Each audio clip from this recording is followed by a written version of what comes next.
To the Workings of Karma lecture series.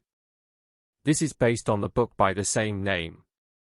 The program structure is as follows. First, we start off with meditation.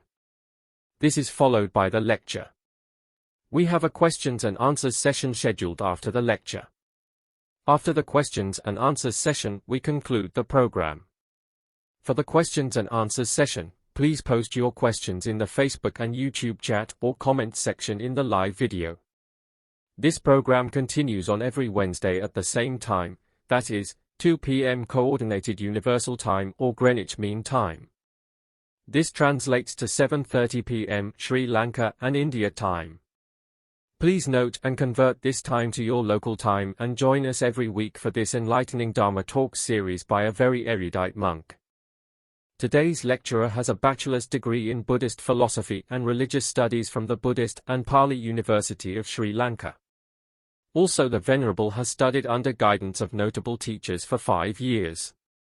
Now we invite the Most Venerable Teacher to start the meditation session, followed by the Dharma talk and questions and answers session. The meditation session will start now. This will be followed by the lecture.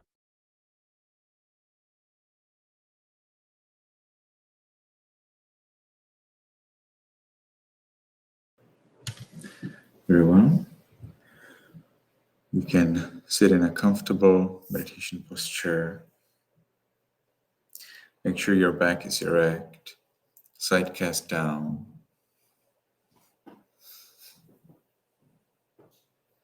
We will meditate 10 minutes, and we can start by a determination.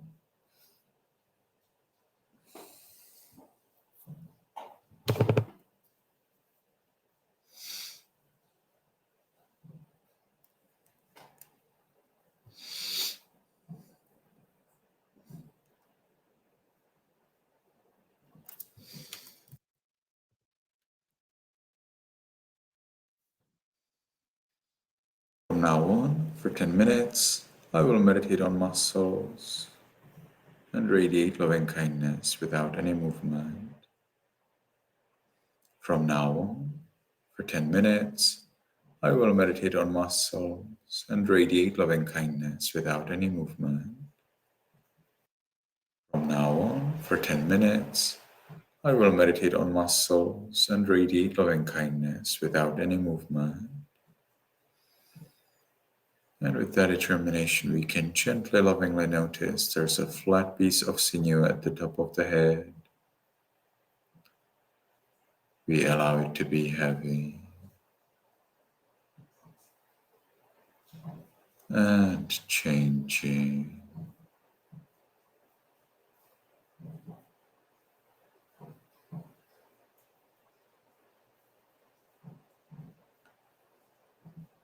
We continue in this manner to the forehead,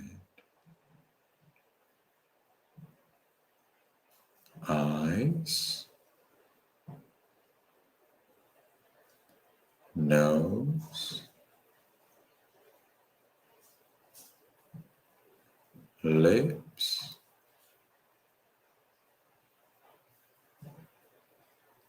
chin,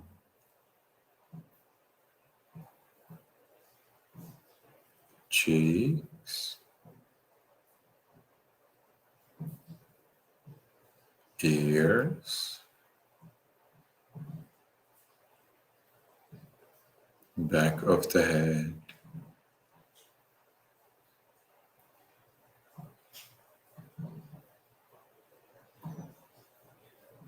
we allow all of the muscles and sinews throughout the head to be heavy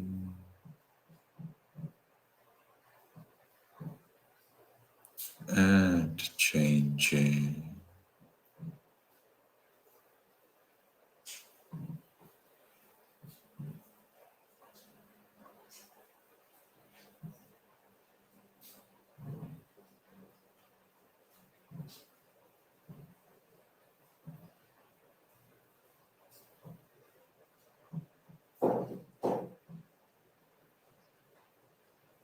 We continue in this manner to the neck,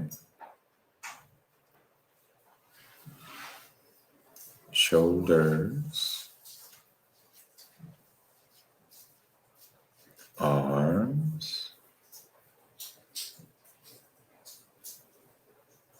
elbows,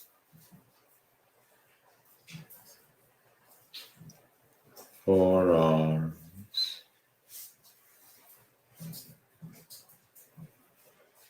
wrists,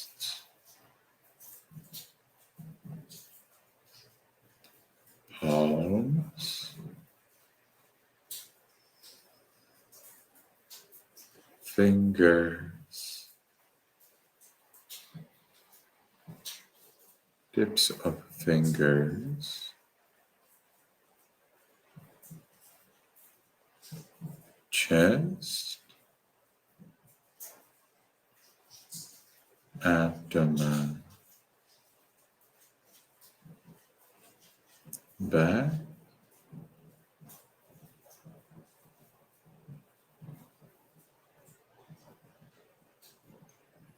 we allow all of the muscles and sinews throughout the upper part of the body to be heavy and changing.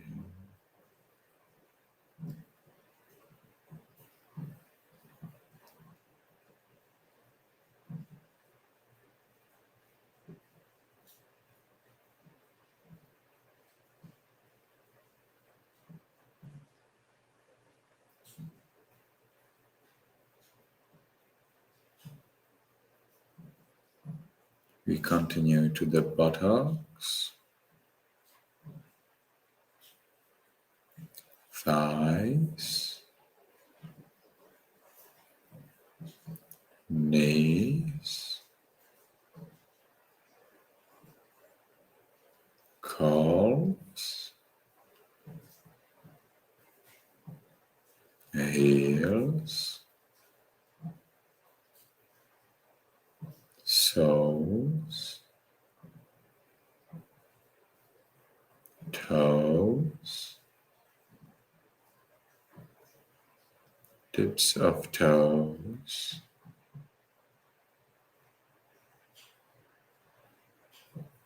we allow all of the muscles and sinews throughout the body to be heavy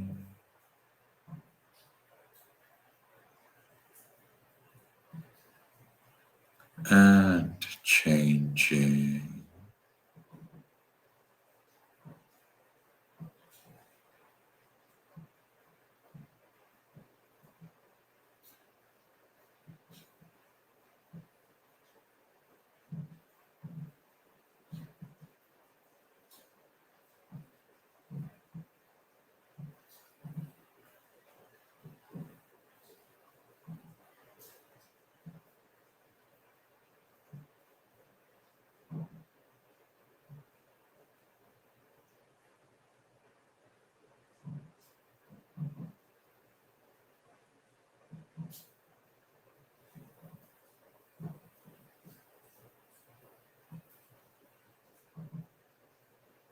And we allow all of the body parts, not just muscles and sinews, but everything in the body to be happy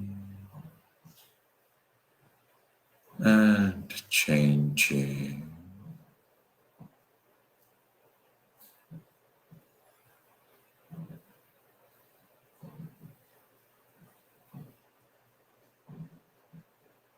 And we enjoy this change. We enjoy this freedom from worry about the body as we give the freedom to the body to be the way it is. We ourselves achieve freedom from worry about the body.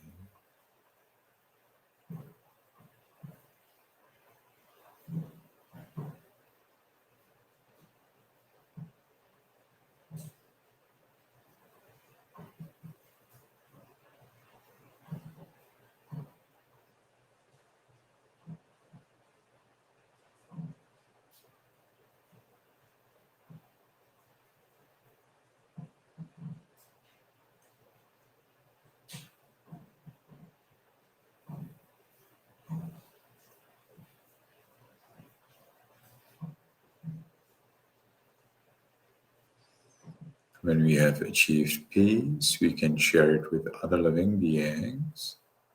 In our minds, voicelessly, we can decide,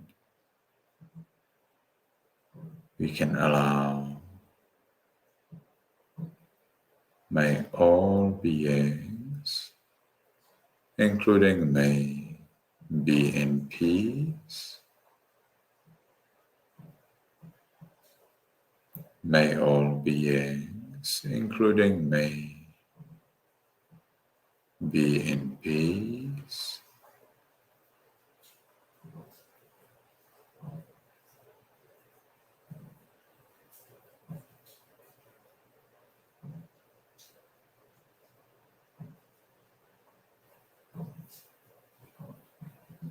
May all beings, including me, be in peace.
Now, because the time for this sitting is finished, we can make the last determination in our minds voicelessly.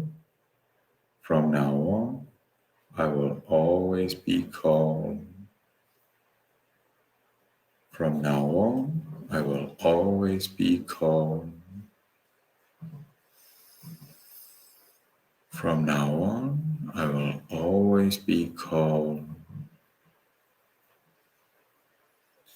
And with that determination, we can slowly, mindfully change the way of our sitting.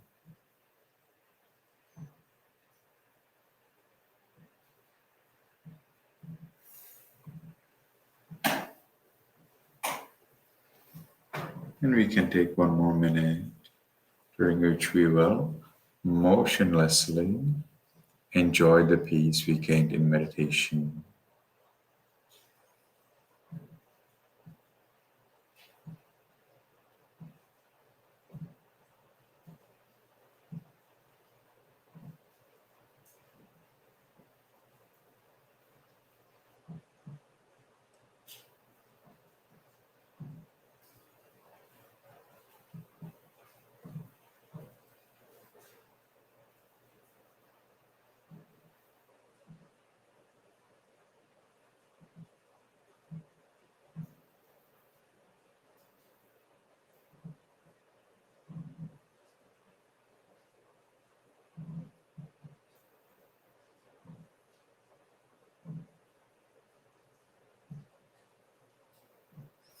Very well.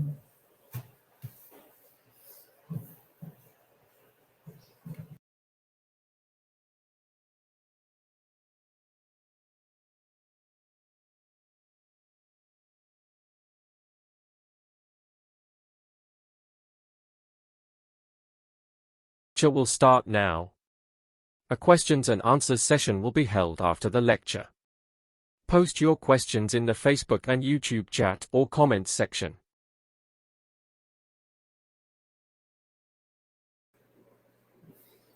Okay, so previously I had some problems with sharing the screen. Let's see if I can do better today.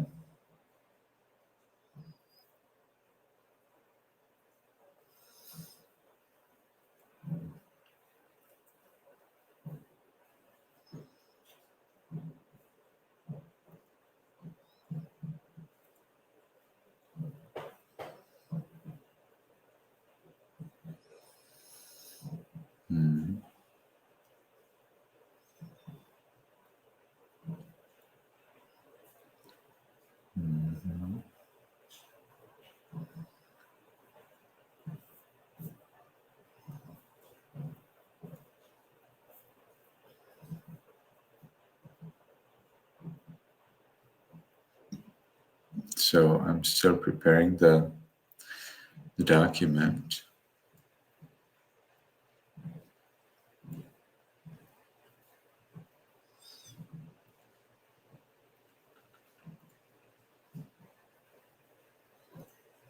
All right, now for the second time, it seems it's better. So previously I was talking about the problem of wishing another life. Wishing another particular life or any life is a problem. The problem is that until we wish for another life, there will be another life. And with it, there will be birth, old age, illness, and death, and yet another life. But the main problem of wishing another life is that even if the next life is reliable, peaceful, pleasurable, and so on, starting from the life after the next, we may be born as an animal, in hell as a ghost, and we cannot really know whether that will happen. We may increase some chances for successful next life, but it's a little harder for the life after the next. So in this book, we are now going to discuss the problem of another life, the problem of wishing for another life. So we can see here a case, an example. A woman or man offers a lit candle to the Buddha image with the wish to become a bhikkhu in the next life. However, 𝗹𝗶𝗸𝗲 here explains what this person wishes actually does not exist. That means there is no such reality, such as the monk or the materiality or mentality of that future time. The point here is that they do not exist now.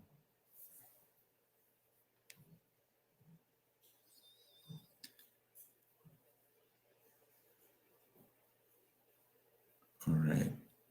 Then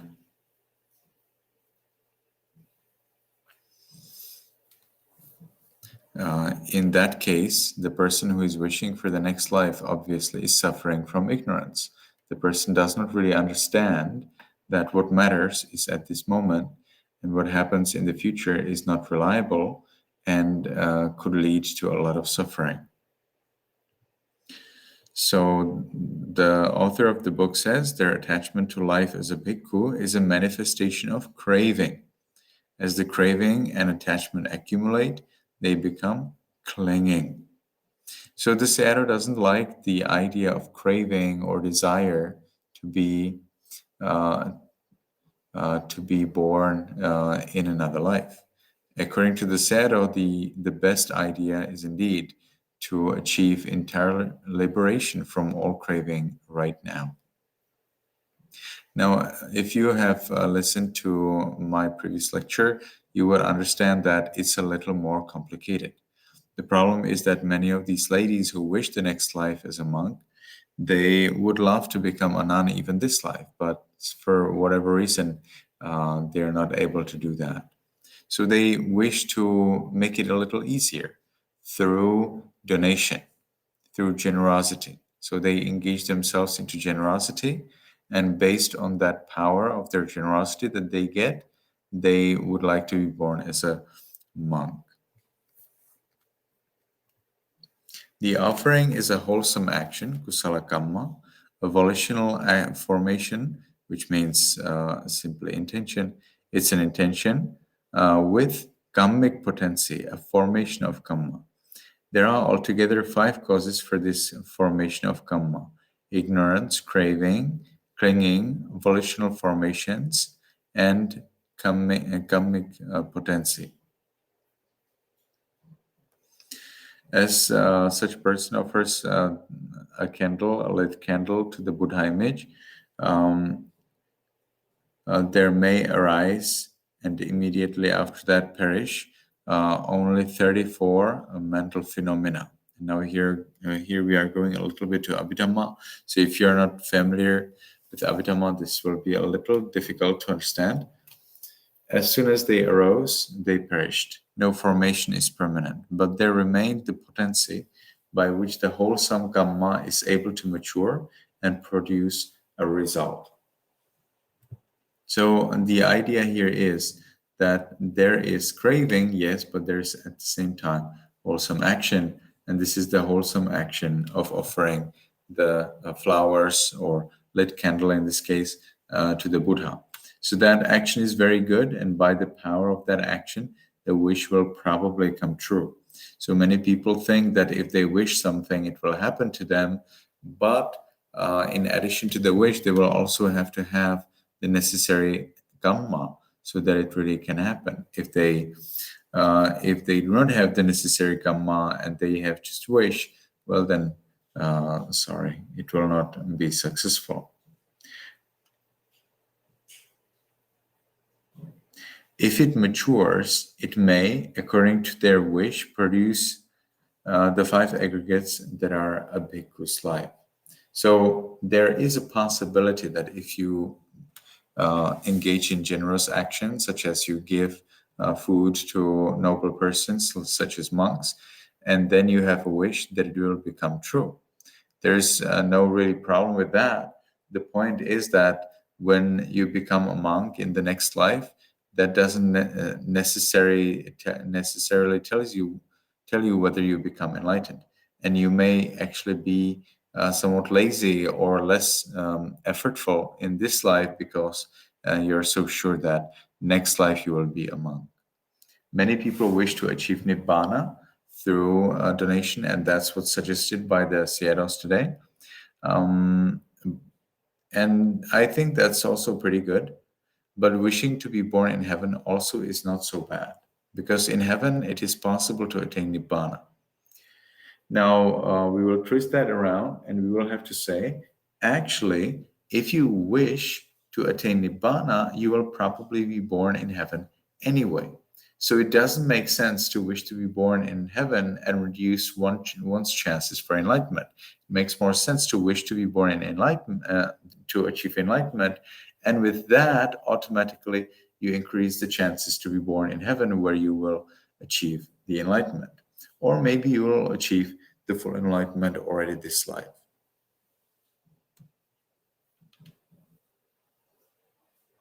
The potency of 𝗀𝗯𝗀 does not as such underlie the continuity of mentality and materiality.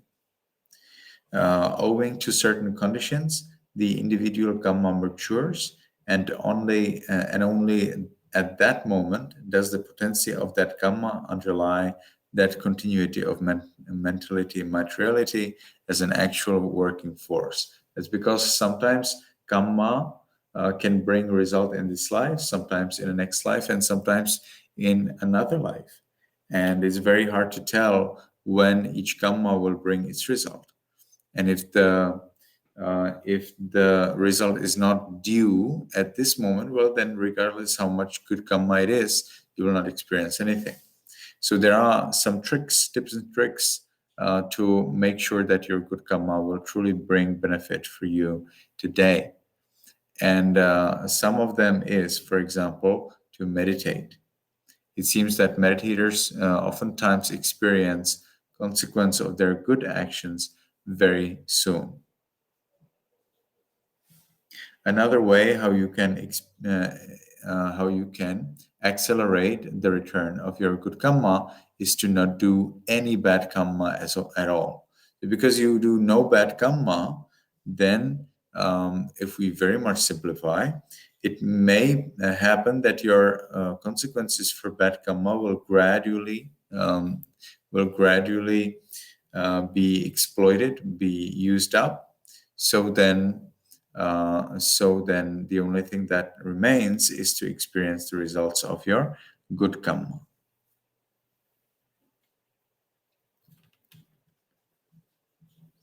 The tune of a lute is not waiting inside the lute, but arises owing to conditions, the physical components of the lute and the musicians playing on it.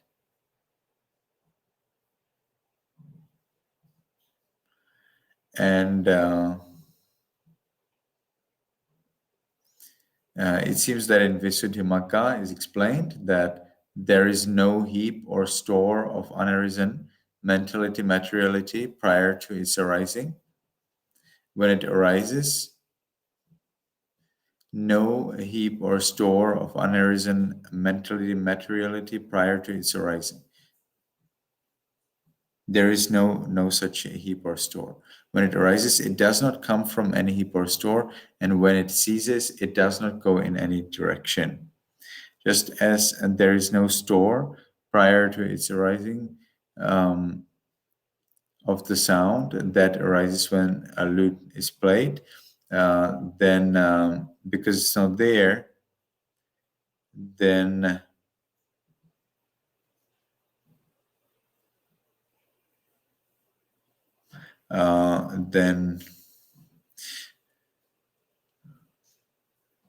so just as there is no store of the sound that arises when a lute is played.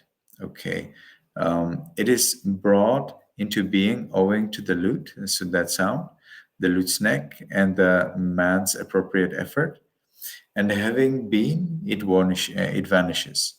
So too all material and immaterial states, note having been, are brought into being. Having been, they vanish.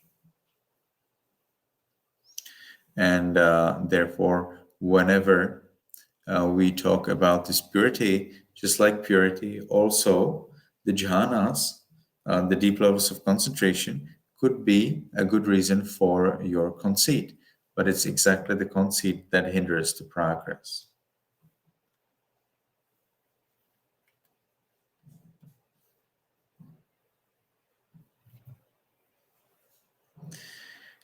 Here we have the summary of who is a noble disciple. So that's a disciple of the Buddha. And in addition to that, he's also a disciple of what is of the so-called 𝗷𝗶𝗸𝗲𝗲, that means of monks. Literally, 𝗷𝗶𝗸𝗲𝗲 means noble individual. That's correct.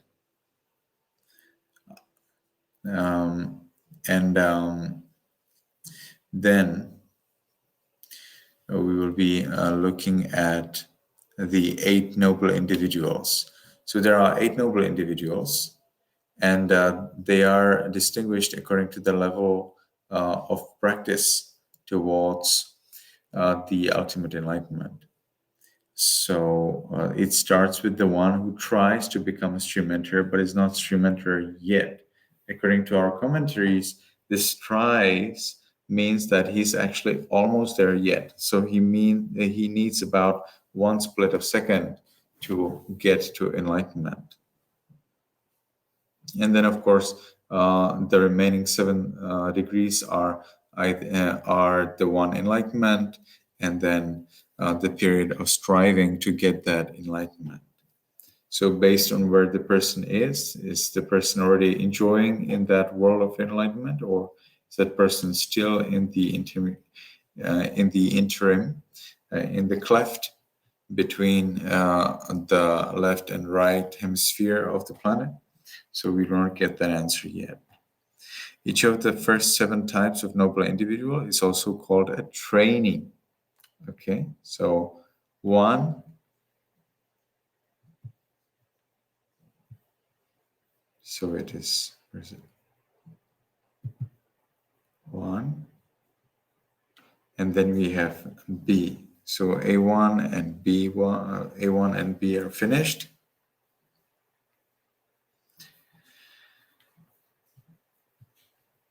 Okay, let's continue.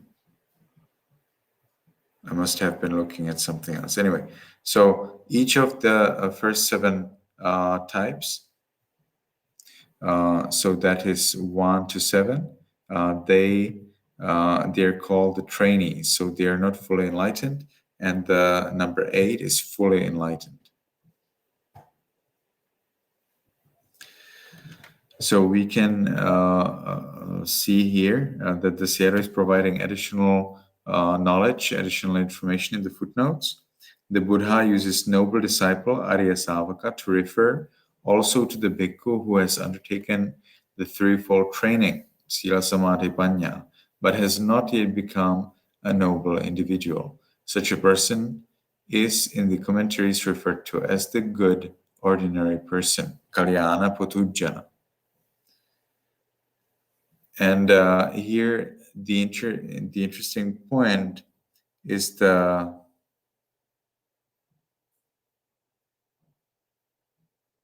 do we have it?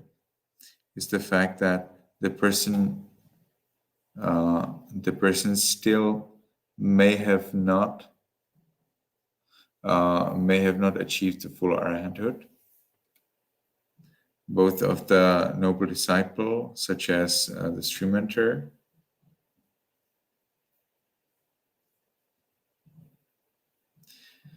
and someone who is not a fully enlightened person yet.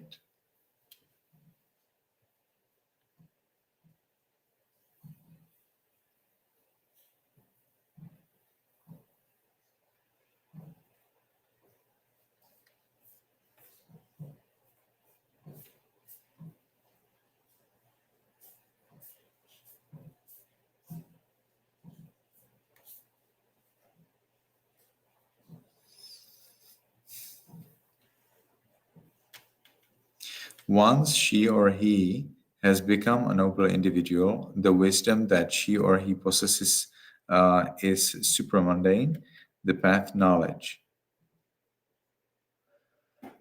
It takes nibbana as an object and eradicates defilements. It's true that it is possible to talk in terms of nibbana, taking nibbana as an object, but nibbana itself, however, is unconditioned. So there is this simile of a path that leads towards a mountain, and then the mountain and the path are totally different. But still, by walking over the path, it is possible to reach the mountain. Similarly, following the Eightfold Noble Path, it makes it possible to achieve one of the 4 levels of enlightenment. Then when the person is enlightened, there's a little test how to find out whether the person is truly enlightened. And that is an instruction to enter it again. So the student learns from the teacher that it is possible to actually come back to this phenomenon called nibbana. How do you do that? You come back to the deep level where you see the arising passing, very fast arising passing of consciousness, and then you look at the clock. You see from now on for 20 minutes, I don't need these arising passing moments of consciousness. And then you can close your eyes if you want. And then 20 minutes runs away as if it was half of a second. So you do not actually experience anything during those 20 minutes. And then you just get up, nothing special. So the point here is that it's possible through determination to enter Nibbana again for, theoretically, for every person who has achieved at least the first level of stream entry.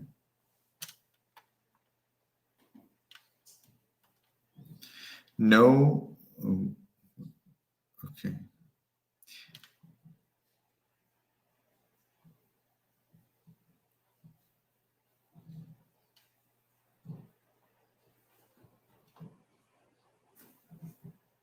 Okay, so these are still we are here still talking about the characteristics of the educated person. So the educated person also has no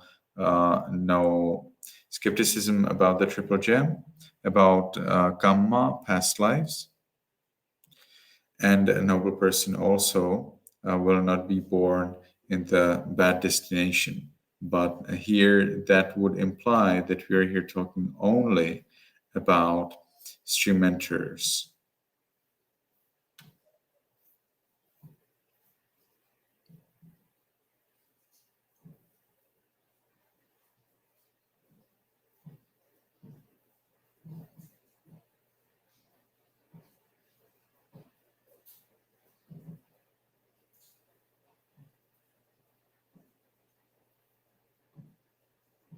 The educated noble disciple trainee possesses learning, having studied and inquired about the texts. no longer to be reborn in those bad destinations, but it still may happen that a stream enter wonders whether he or she will actually be reborn there, like we know from the Mahanama Sutta in Samyutta Nikaya. And the person who's stream enter is sure that they will become fully enlightened very soon.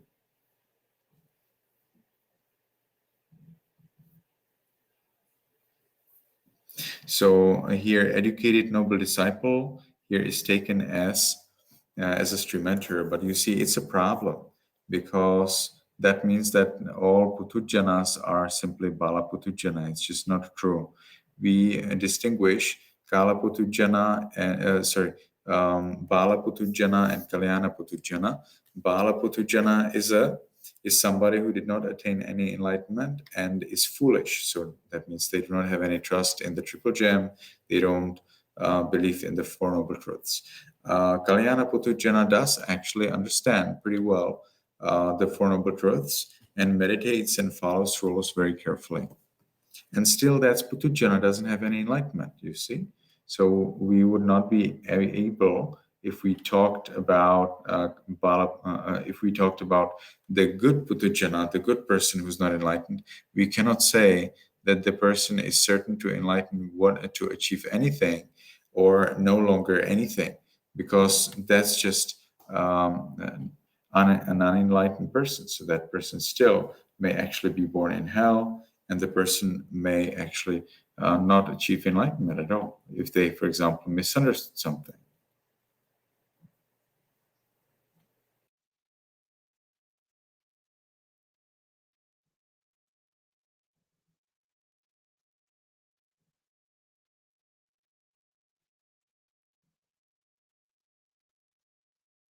Okay.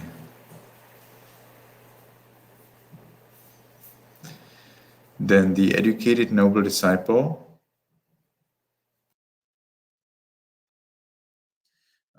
who sees noble ones, who is in their noble Dhamma scaled, who is in the noble Dhamma discipline, does not regard materiality as self, nor self as having materiality, nor materiality as in self, nor self as in materiality. And the same thing will be applied for perception, formation, and consciousness. The person who's a noble disciple does not go around, does not circle around materiality and the other four mental precepts.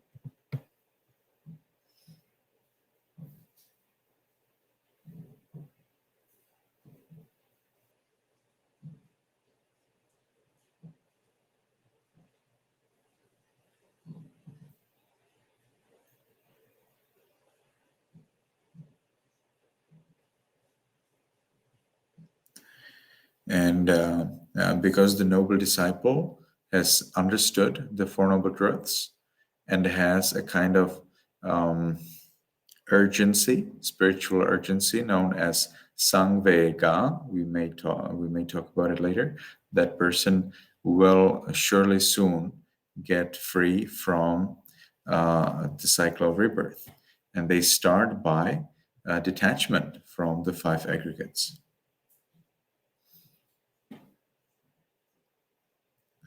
The noble disciple is also released from the suffering of rebirth in a bad destination, if that's a stream enter. So be careful. We have it a little bit confused here, enlightened and non-enlightened. In fact, the non-enlightened person is not sure for anything at all. So that's a very big difference, and unfortunately the book does not distinguish them properly. Non-returner is reborn in the fine material world. So at the third level of enlightenment, you're sure that you will not be born in the world of sensual pleasures, but you still may be born in the world of so-called Brahmas. And you may become an arahant there. The noble disciple who is an arahant, at death, for him or her, there will be no more existence of materiality, no more five aggregates. Okay, so here we have finished a section, and now we are moving on to a section with comments. But I think we can leave that for next time. And because there are some questions, I would like to address those questions.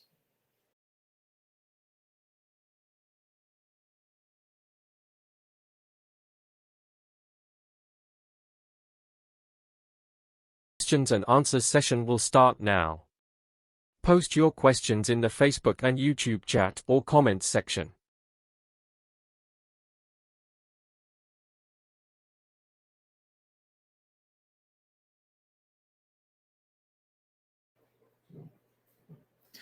Very well.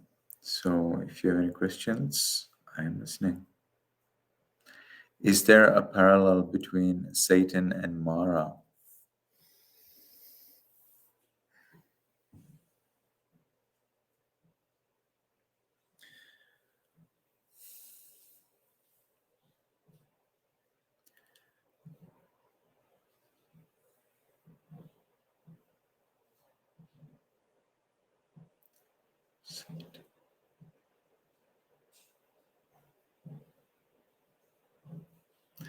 We could definitely draw one, but hard to tell whether it's a real one.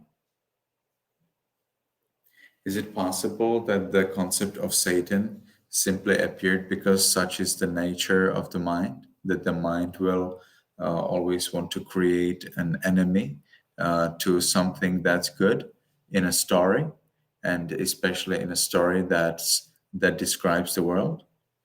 Or is there truly a Satan? And I do not see any reason why there should be a parallel.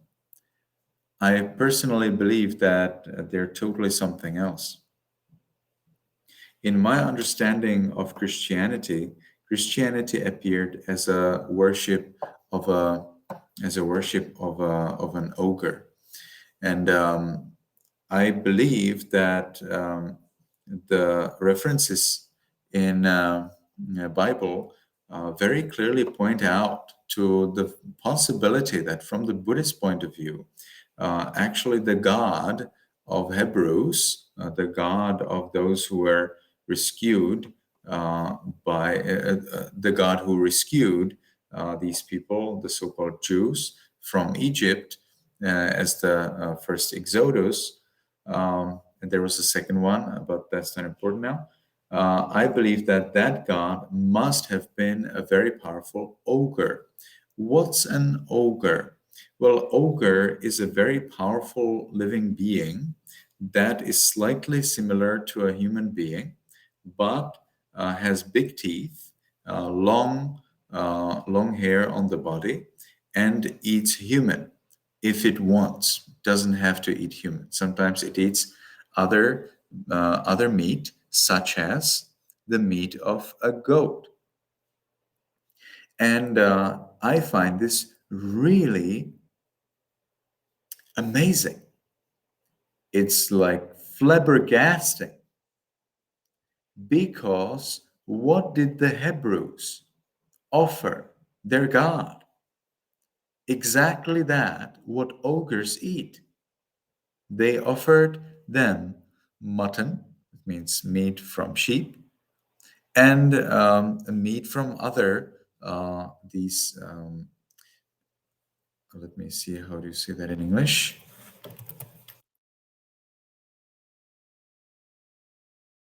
Ungulates. Do you know what that means? Ungulates are these animals that usually are herbivores, and they have feet that are rather hard, and they walk on 4 feet, such as the goat, sheep, cow, and so on. These are called ungulates. Ungulate. Okay, so ogres love meat from these animals, from goat and sheep and so on. And the God of Hebrews loves it too. And for example, when Abraham was supposed to offer his son as flesh for the feast of the god who Abraham worshipped. The God said, "No, I don't want to eat your to devour your son. Actually, I'm fine devouring an ungulate, an animal of the kind that I've just described, a herbivore." And ogres in Buddhism also are they enjoy eating the herbivores. And so another point is that in Buddhism, ogres are able to shower. They're able to shower fire, like a storm of fireballs.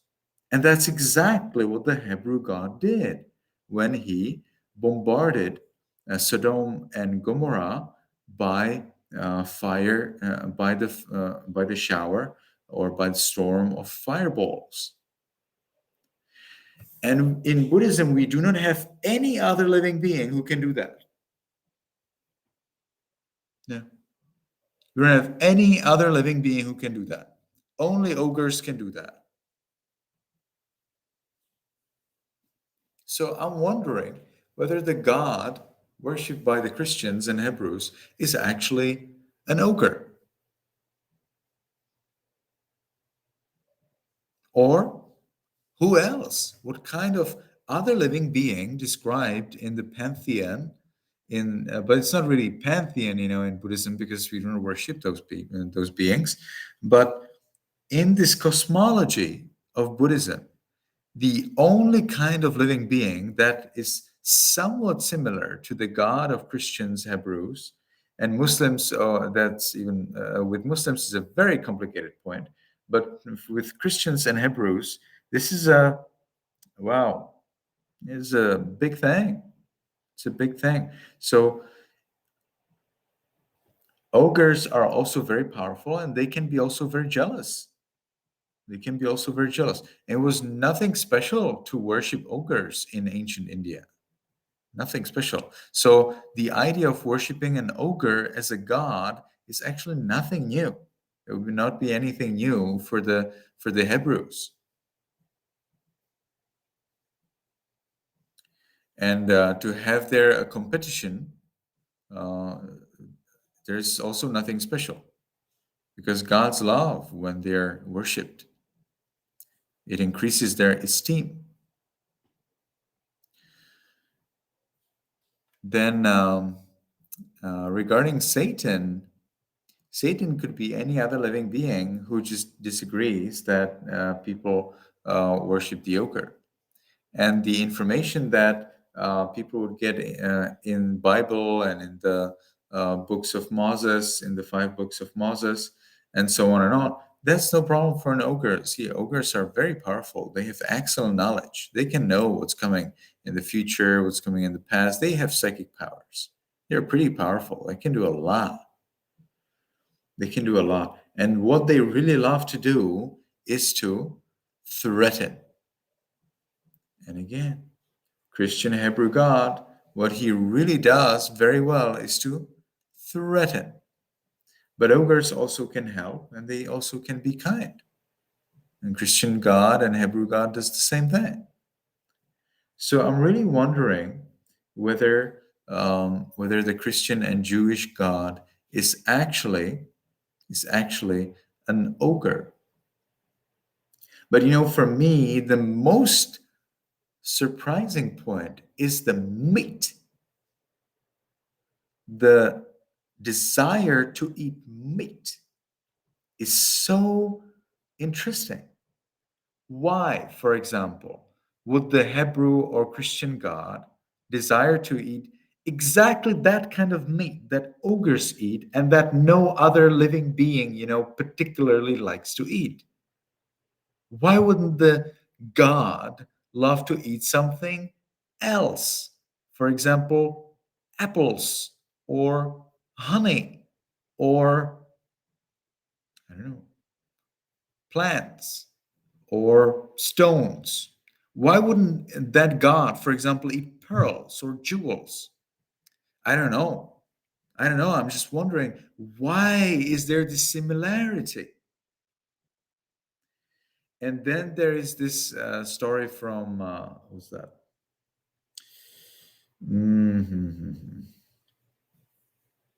Skinwalker Ranch. Have you ever heard of Skinwalker Ranch? In Utah, in the US. There's a ranch called Skinwalker, and there have been very interesting, mysterious things happening. You may like to see some documentary about that. There are various documentaries, some older, some newer, and they provide a little bit of clue of what's going on in the Skinwalker Ranch. And you write it the way how you hear it, indeed. SKINWALKER,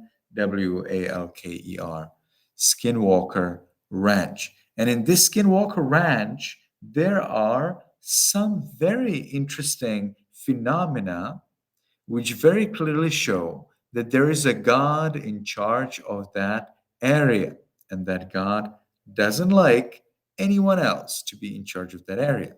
And that God is not a Christian God, but his behavior is very similar, not only to the Christian God, but also to a Buddhist ogre. For example, he loves meat. He loves meat. And what kind of meat? Of course, from ungulates, from cows, cattle, from sheep, and so on. That's the kind of meat that the living being in Utah's Skinwalker Ranch loves, just like the Christian and Jewish God loves exactly that. Now, why did I say that the Muslim God is a problem? Because I feel that Muslims actually worship two gods. Yeah. Would you believe that? It's exactly what the Muslims always worry, right? That they want to worship one God. No, I tell you, Muslims worship two gods. They worship two gods. They don't even know that. So I will now explain you a little bit of Islam. So Islam contains two very different descriptions of God. One is the God who eats meat, just like the Hebrew and Christian God. And then there is a God who is Akbar, better. So there are two. One that eats meat and one that's better. The God that's better is very different. Whatever you think about that God, he's better than that. So if you think that the God eats meat, he's better than that. And that's where you get two gods in Islam. Now, does every Muslim pay respect to the God who eats meat? Or do they pay respect to the God who's better? That I don't know, because I'm not a Muslim. But you can ask, do you worship the God who eats meat? Or do you worship the God who's better? Probably they will tell you they worship the God who is better, but then they run into the problem that their God actually eats meat. Whenever I ask Muslims, so when you offer this meat to the God, did the God ever take that meat and eat it? They never reply. God, finished. No more talk. End of talk. Disappeared. No answer. You see, it's a problem. It's a problem. Muslims worship two gods. Now, but they're most welcome to come and explain to me. My email is 𝗀𝗏𝗀𝗃@gmail.com, and they can explain to me how does their God eat meat and at the same time doesn't eat meat. And if the God doesn't eat meat and doesn't want any meat and doesn't like meat and is not related to any meat at all, then why do you sacrifice a particular kind of meat? Why don't you sacrifice honey or sugar or ghee or butter or oil? 5 things that are very good to sacrifice to the greatest, to the highest gods. Anyway, interestingly, in Islam, the God who does not eat meat, the one who's better, is very similar to the Buddhist Dhamma. Because just like in Buddhism, Dhamma, as the law of the world, is indescribable. Monks are actually not even allowed to think about the world. And Dhamma is the law of the world. So monks are not even allowed to think or to try to understand the world, because the world is beyond the ability of monks to understand it. And in the same way, the Allah who is better is indescribable, and it's not possible to understand the nature of Allah. Also, the Allah is the origin, is the cause of everything in the world. In the same way, Dhamma, the law, is behind everything in the world. So I see there are some very interesting similarities. But be careful, Dhamma does not eat meat, and we do not sacrifice any meat to Dhamma.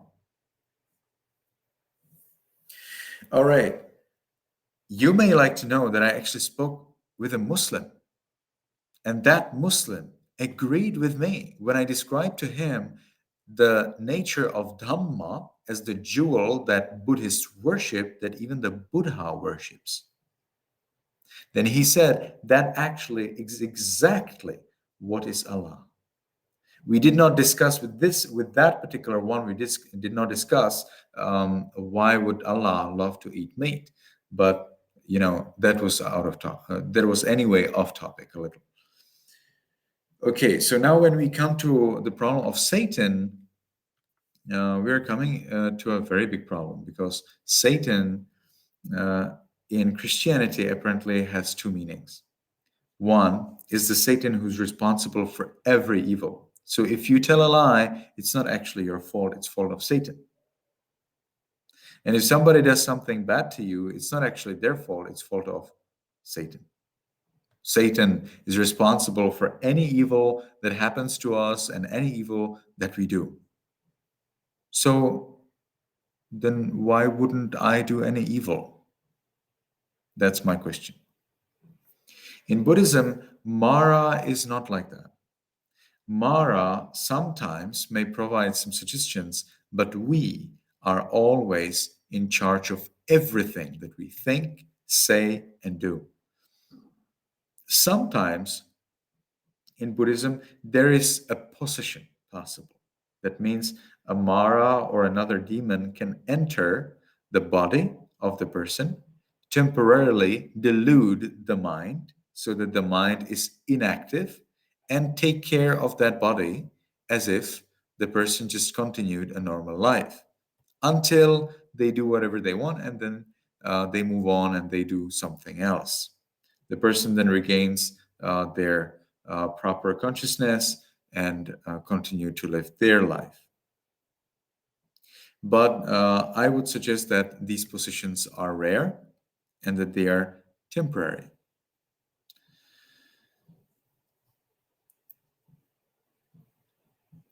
When these positions happen, the person has no power over the body and they can do nothing at all. So as you can see, these would be very rare cases. Now we are coming here to a rather more interesting thing that's related to us. And that is that now no Mara can disturb you. That's because we believe that either Venerable Moggallana or later the great master Venerable 𝗀𝗶𝗸𝗲, the great master Venerable 𝗀𝗶𝗸𝗲 actually did tame Mara to such a level that Mara nevermore disturbs anyone.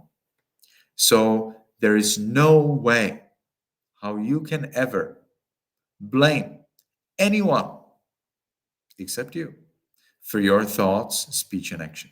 It's everything your fault. Everything that you do wrong is entirely your own fault. Everything that I do wrong is entirely my own fault. No way to blame. And I think that's very practical, because if I know that everything that I do is entirely in my charge, well, then I can do something about it. For example, stop it. For example, I can stop doing the evil. Wouldn't that be amazing? If people realized that they have full power over stopping their doing evil and start to do good, I think that's it. Now is the time to realize that. We are supposed to do good, and we have the full powers to stop doing the evil. So let's do that. Let's stop doing evil, and let's stop blaming others, other living being who do nothing wrong for our own faults. Mara is peacefully staying in his heaven called 𝗷𝗶𝗸𝗲𝗲, and he doesn't disturb, he doesn't do anything wrong. So what about to just stop blaming someone who didn't do anything wrong and start to do something good about you? Makes sense to me. And so we do not believe that there is any Satan or any other living being who's in charge of our speech, action, or thoughts. We are in charge, and we are entirely empowered to become a good, noble person. So now is the time to start taking our responsibility and do the good thing. And that's how Mara is very different from Satan today, because Mara does not affect anything and anyone, whereas Satan, according to Christianity, does affect everything and everyone. So that's the big difference. Okay, let's move on to the next question. Can you ordain if you are in a bankruptcy or in a debt? No way. But there is a trick. There is a trick how you can do that, and that is transfer the debt to someone else. If you can write a contract with someone else who will certify legally, it will have to be legally approved, that they take the debt on themselves and thus free you from your debt, then you don't have the debt. It's just that simple, right? And then because you don't have the debt, with permission from your parents, and if your body is entirely healthy and complete, normal body, that's the point. Your body needs to be normal, not too high, not too small, not too, you need to have both hands, both legs, you need to have 5 fingers on each hand, you need to have 5 toes on each leg, you cannot have any diabetes, diabetes maybe, but you definitely cannot have eczema, you cannot have epilepsy, you cannot have what else?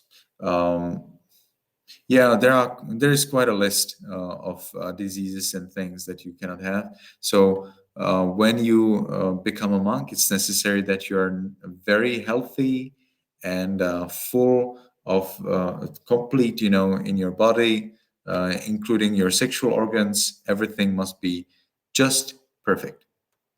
And then you're eligible for ordination. Otherwise, sorry. And so I would like to recommend, especially to the young men. Young men are the best, most eligible for being ordained. As soon as you wait, if you say, I don't need to, I can become a monk after 50 years. Then after those 50 years, you come to me. They will say, you have some eczema. Something's not right with your health. And sorry, you won't become a monk. So better become a monk right now, when you're healthy, when you're complete. And you need to, of course, transfer your debt to someone else. For example, to someone, of course, who's willing to accept your debt, not by a fraud. And it needs to be legally all right. It needs to be legally completed. You cannot just tell somebody, so you're taking my debt, bye-bye. Not at all. That doesn't work. It must be legally approved transfer of the debt. Then you can come and become ordained. All right, let's continue. Next question.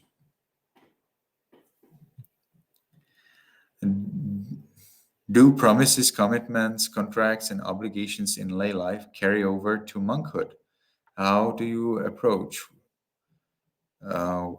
that I don't understand that question. The second one, anyway, I'll address the first one. So promises, commitments.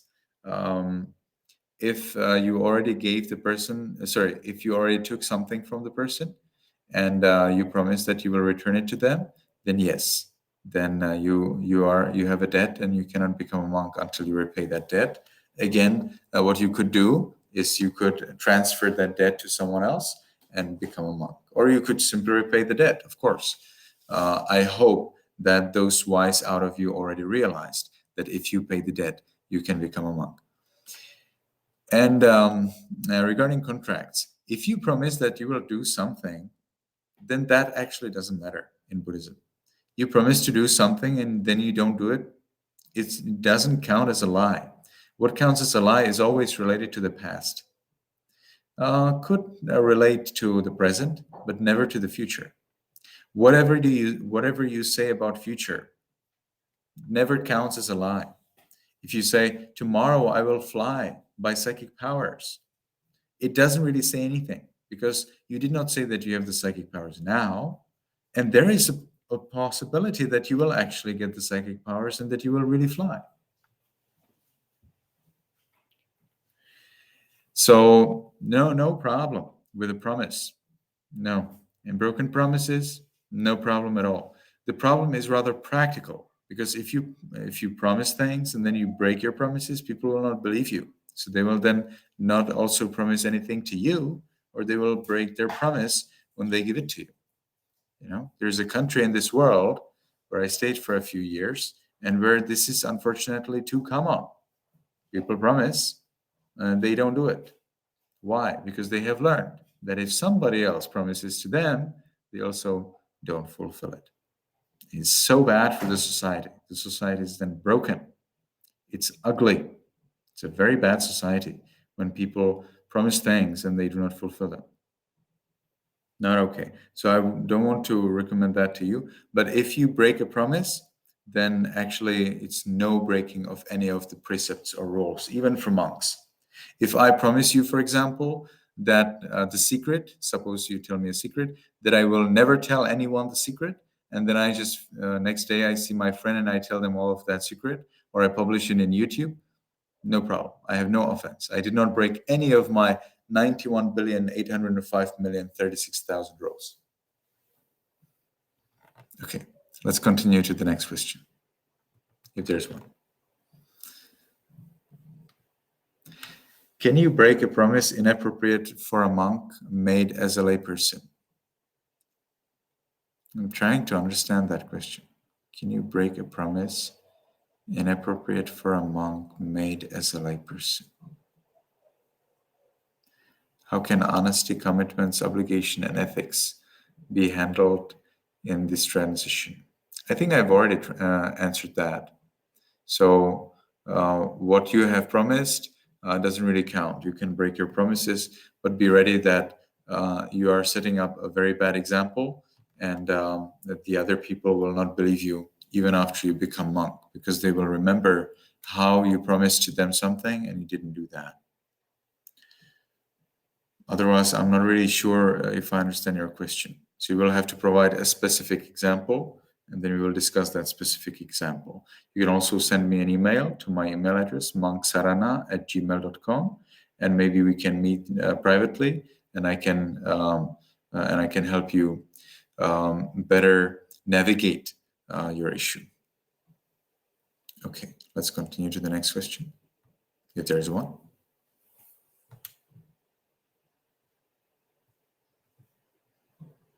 Seems like there's no more question. It's possible. That's the last question. Thank you very much for that comment. Very well. And the time's up anyway.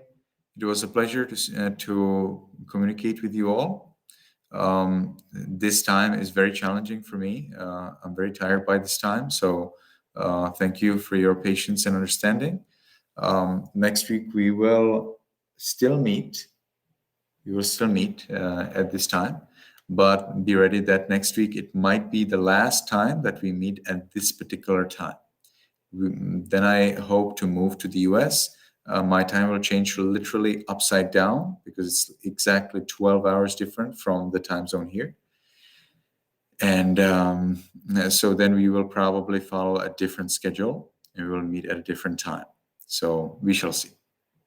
Thank you everyone for coming. May you be happy, may you be healthy, and may you soon attain the eternal bliss of Nibbana. Concludes today's lecture on the workings of karma. This series is held every Wednesday at the same time, that is, 2 p.m. Coordinated Universal Time or Greenwich Mean Time. This translates to 7:30 p.m. Sri Lanka and India time. Please note your local time and join us every week.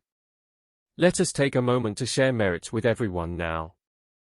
Stay tuned for more content like the workings of karma. We are working hard to bring practical insights from Buddhism to improve your lives and the world at large. To get notified about new releases and also to help us spread the word, if you haven't already done so, please consider liking, sharing, subscribing, commenting and turning on notifications. Also please consider watching some of our other content. We also have content in other languages too. Also, please consider subscribing to our other language channels. Hoping to see you again in our live programs.